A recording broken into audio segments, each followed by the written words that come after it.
Assalamualaikum warahmatullahi wabarakatuh. Pada kesempatan ini saya akan memberikan 15 cerita atau dongeng yang bisa kita jadikan sebagai obat suntuk dan bosan ketika kita di rumah. Kalau sudah bosan, biasanya kita itu kadang suka jenuh dan membuat bingung bagaimana cara untuk menenangkan diri kita. Nah, sebelum hal itu terjadi, cegah dengan memberikannya cerita dongeng. Nggak perlu bingung, kamu bisa mencari beberapa dongeng pada channel saya ini.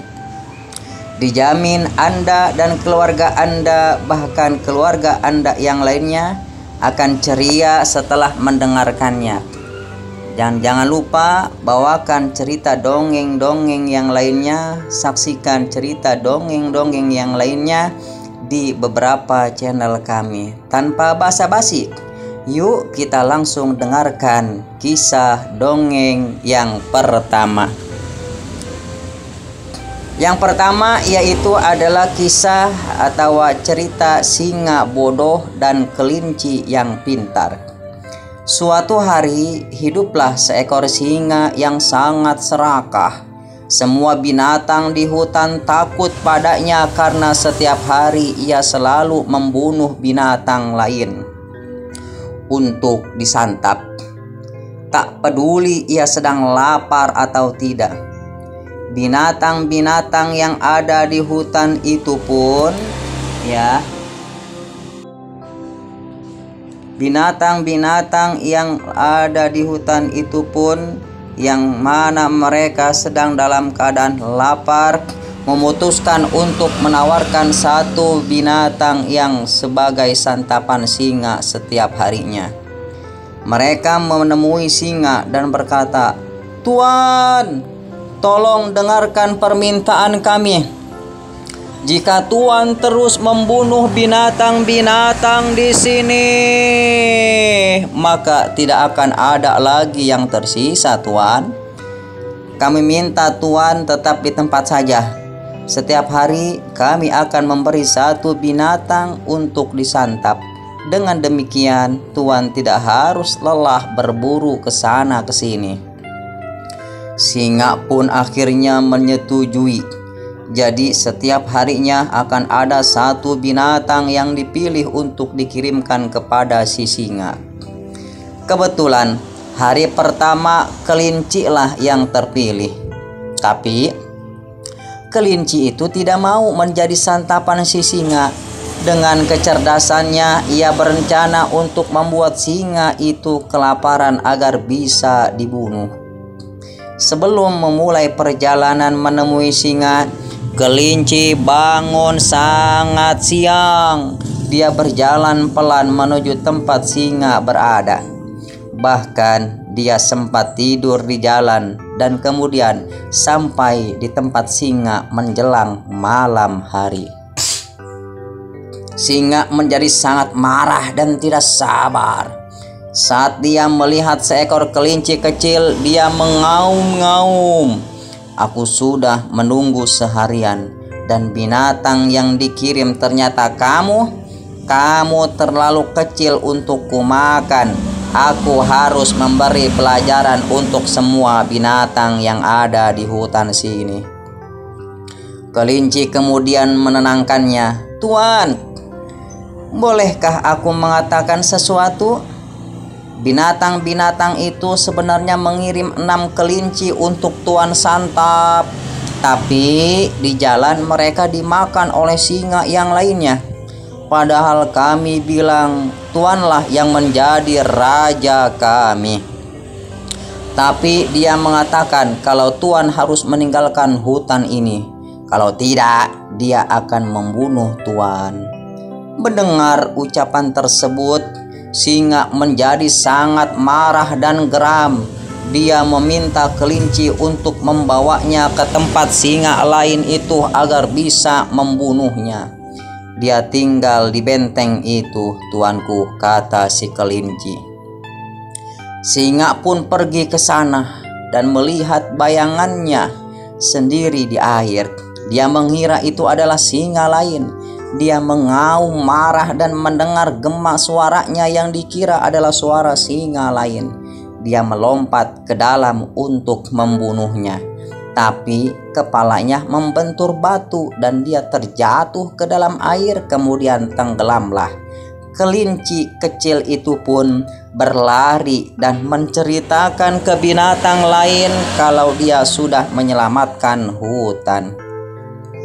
Pelajaran pertama yang bisa kita ambil dari cerita dongeng ini adalah jangan biarkan lapar menguasai emosimu. Nah, kalau kamu malas makan, beri aja dia dongeng humor di atas ini. Kasih tahu dia kalau enggak mau makan, nanti dia bakal kelaparan. Kalau udah kelaparan, nanti bisa jadi enggak pinter, dijamin deh. Setelah itu dia jadi mau makan. Dongeng yang kedua, kesalahpahaman cerita serigala dan 3 babi kecil. Namaku Serigala, tapi semua orang memanggilku serigala besar yang jahat. Tapi aku tidak jahat. Di sisi lain, 3 babi kecil itulah yang jahat. Biarkan aku memberitahumu alasannya. Suatu hari, aku sedang berjalan-jalan sambil bersiul. Aku melewati sebuah rumah yang terbuat dari jerami dan berhenti untuk melihatnya. Aku menarik napas dalam-dalam dan bersiul keras. Ternyata siulanku malah menghancurkan rumah itu. Satu babi kecil itu pun langsung lari. Aku ingin minta maaf, jadi aku mengejar mereka sampai ke rumah kayu. Aku memanggil mereka, tetapi lagi-lagi napasku menghancurkan rumah itu. 2 babi lainnya kemudian kabur. Lalu aku mengejarnya sampai ke rumah bata. Aku memanggil mereka lagi, tapi mereka tidak mau keluar. Aku pun putus asa. Jadi aku naik ke atap dan menuruni cerobong asap. Mereka malah menyalakan api dan membakar ekorku. Mereka memberitahu orang-orang seakan-akan akulah yang bersalah. Berita bohong itu pun menyebar luas dan semua orang mengira itu benar. Babi itu pembohong.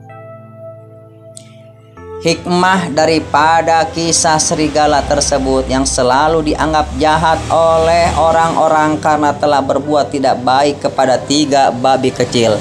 Dari kisahnya ini kamu bisa mengajarkan anak untuk tidak membela sebelah pihak. Sebelum menyalahkan seseorang, pastikan dia sudah mendengar penjelasan dari kedua belah pihak. Wah, kok jadi sih sok bijak kayak gini ya? Tapi nggak masalah, yang penting kisah ini masih punya nilai positif untuk anak-anak kita. Dongeng yang ketiga, kisah 2 katak. Suatu hari hiduplah 2 katak yang tinggal di sebuah desa.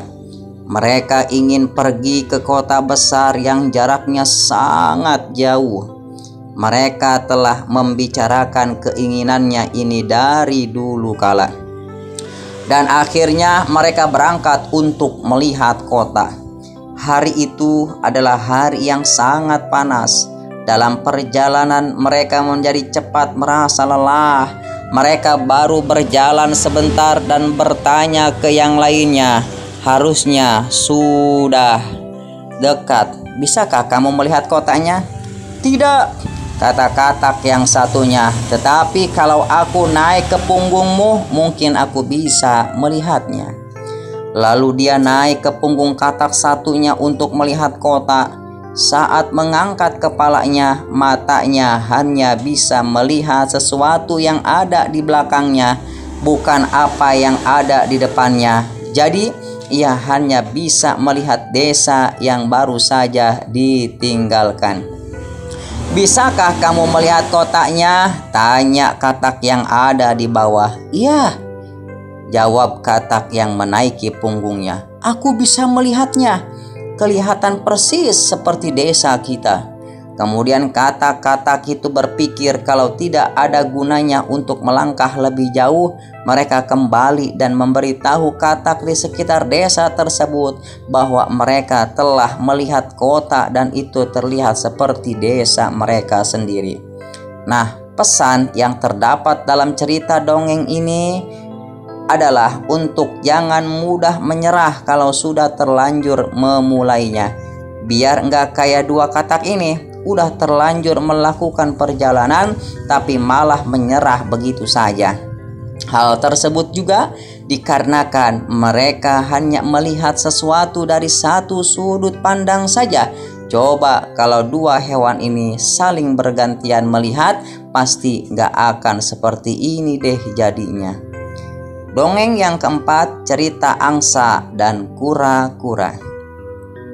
Di sebuah danau hiduplah dua ekor angsa dan kura-kura. Mereka saling berteman baik. Setelah berenang di danau, angsa-angsa senang terbang tinggi untuk melihat pemandangan alam dan lingkungan sekitar yang amat indah. Hal tersebut membuat kura-kura menjadi penasaran karena angsa sering menceritakan hal-hal indah yang dilihatnya, sekalipun si kura-kura belum pernah melihat pemandangan tersebut secara langsung. Aku senang melihat anak-anak manusia yang sedang bermain. Mereka terlihat selalu riang dan tak pernah bersedih, ujar salah satu si angsa. Iya, lingkungan tempat tinggal penduduk juga sangat asri. Mereka sepertinya hidup rukun seperti kita, tambah angsa yang lainnya. Aku ingin bisa terbang bersama kalian dan melihat pemandangan menakjubkan itu. Tapi sayangnya aku tak bisa terbang, kata si kura-kura.